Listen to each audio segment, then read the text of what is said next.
Good morning, children.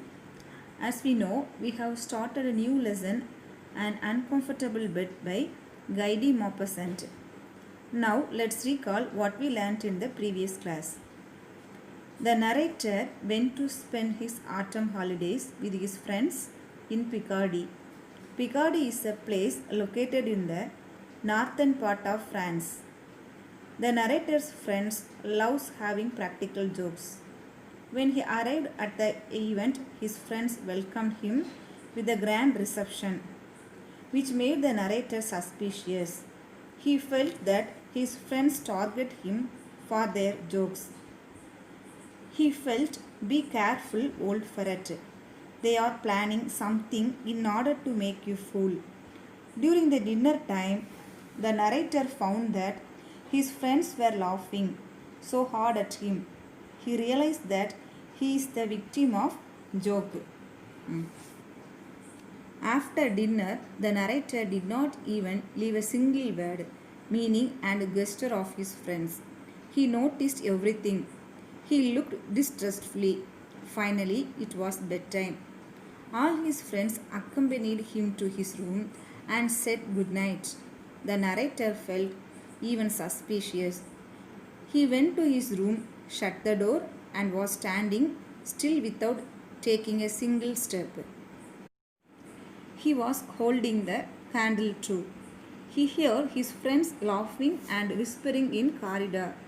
There were walls, furniture, ceiling, and hangings in that room. He found nothing to be abnormal. Everything was quite normal in that room. He found that his friends were spying on him through the keyhole. Suddenly, the narrator got an idea to light up all the candles in his room so that he could see everything clearly. So, as he did that, he was sure that nothing was worried about the room. Okay, children, now let's see what happened next. So, I went around the room and lighted all the candles that I could find. After that, I cast another glance around me without discovering anything. I moved with short steps, carefully examining the room. Nothing. I inspected every article, one after the other. Still nothing. I went over to the window.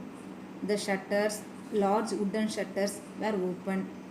I shut them with great care and then drew the curtains, enormous velvet curtains, and placed a chair in front of them so as to have nothing to fear from outside. After that, the narrator was sure that the room is safe for him. He moved with short steps and carefully observing the room.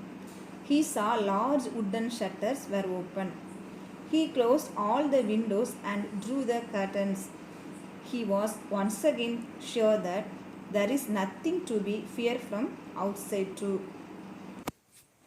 Then I sat down cautiously. The armchair was solid. I did not dare to get into the bed. However, the night was advancing and finally came to the conclusion that I was being foolish. I was certain that my friends were spying on me, waiting for the success of whatever joke they had prepared. But in that case, they must have been laughing their heads off at my terror.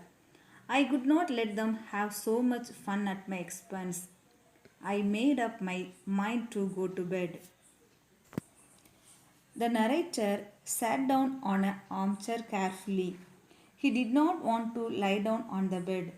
Suddenly, he thought that his friend should have been laughing at him as he was really scared. He was sure that his friends were waiting for the prank which was set up to make the narrator to look foolish. He realized I should not let them win, so I better go to sleep.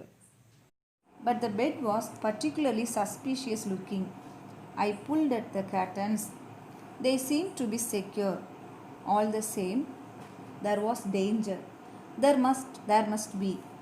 Perhaps I was going to receive a cold shower from overhead, or perhaps the moment I stretched myself out, I would find myself sinking to the floor with my mattress. I searched in my memory for all the practical jokes I had ever experienced, and I did not want to be caught. Ah, certainly not, certainly not. He found that the bed in his room was looking a little suspicious. He pulled the curtain, but not window curtain, but bed curtain. In those days, there were bed with curtain. Children, you should probably seen this in many movies. So he pulled the curtains. He thought these curtains should have bucket tied up, and when I lie down on the bed, I perhaps get a cold shower. So he pulled it securely, but there was nothing. He recalled all the pranks which were played on him. He stood still. Then I suddenly thought of a precaution which could ensure my safety. I caught hold of the side of the mattress carefully and very slowly drew it toward me. It came away, followed by the sheet and the rest of the bedclothes. I dragged all these objects into the very middle of the room, facing the door.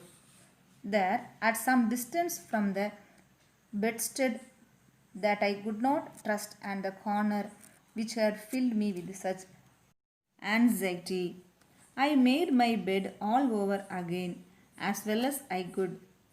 Then I extinguished all the candles and, groping my way to my newly made bed on the floor, I slipped under the bedclothes. Suddenly, the narrator got a quick precaution. He pulled the mattress towards him. It came all the way down with the rest of the bedclothes. He dragged everything and placed in the middle of the room, facing the door, a bit away from bedstead. Here, bedstead means the frame of the bed. It is caught. He made his bed and turned off all the candles, and he slipped under his blanket. For at least another hour I remained awake, starting at the slightest sound. Everything seemed quiet in the house. I fell asleep. The narrator was awake for at least 1 hour. He was listening sharply at the whispers coming through the corridor. After a while, there was awkward silence which made the narrator fall asleep. I must have been in a deep sleep for a long time. All of a sudden, I was awakened with a start by a heavy body tumbling down right on top of me. At the same time, I received on my face, my neck, and my chest a burning liquid which made me utter a howl of pain and a dreadful noise as if a sideboard laden with plates and dishes had fallen down, almost defended me. The narrator has been in a long deep sleep. Suddenly, he awakened by a heavy body tumbling down right on top of him. He shouted because his face, his neck, and chest were burning. A dreadful noise of breaking plates and cups made him in anxiety. Here we have a word sideboard, which means a cupboard usually kept beside a dining table for storing cups, dishes, and so on. The weight that had fallen upon me was crushing me and preventing me from moving. I was getting smothered beneath it. I stretched out my hand to find out what was the nature of this object. I felt a face, a nose, and whiskers. With all my strength, I struck a blow at this face, but I immediately received a shower of slaps which made me jumped straight out of the soaked sheets. The door of the room was open. I rushed into the corridor in my nightshirt. The weight fallen upon the narrator, crushing and preventing him from moving. It was hard to breathe for the narrator. Here we have a word smothered, which means unable to breathe. He tried to find out the nature of the body. There were face, nose, and whiskers. He blew at the face with all his strength. Suddenly he got a rain of slaps, which made him to get up and rush to the door. He went to the corridor in his nightshirt. Here, whisker means beard or hair growing on a man's face. Oh heavens! It was broad daylight. The noise brought my friends hurrying to the spot. As I looked into the room with them, I found lying on my improvised bed a dismayed valet. While bringing me my morning cup of tea, he had tripped over the unexpected bed in the middle of the floor and fallen on his stomach, spilling my breakfast over my face. He saw sun shining brightly and it was broad daylight. His noise made his friends to arrive at the spot. He looked into his room with his friends. He found a dismayed valet, which means shocked person employed to look after the man's needs and goods, lying on his improvised bed, which means unplanned bed or irregular bed. While the employee bringing him his morning breakfast, he tripped and spilled his breakfast over his face. I had taken many precautions by closing the shutters and going to sleep in the middle of the room. But those very precautions had brought about the practical joke I had been trying to avoid. Oh, how they all laughed that day.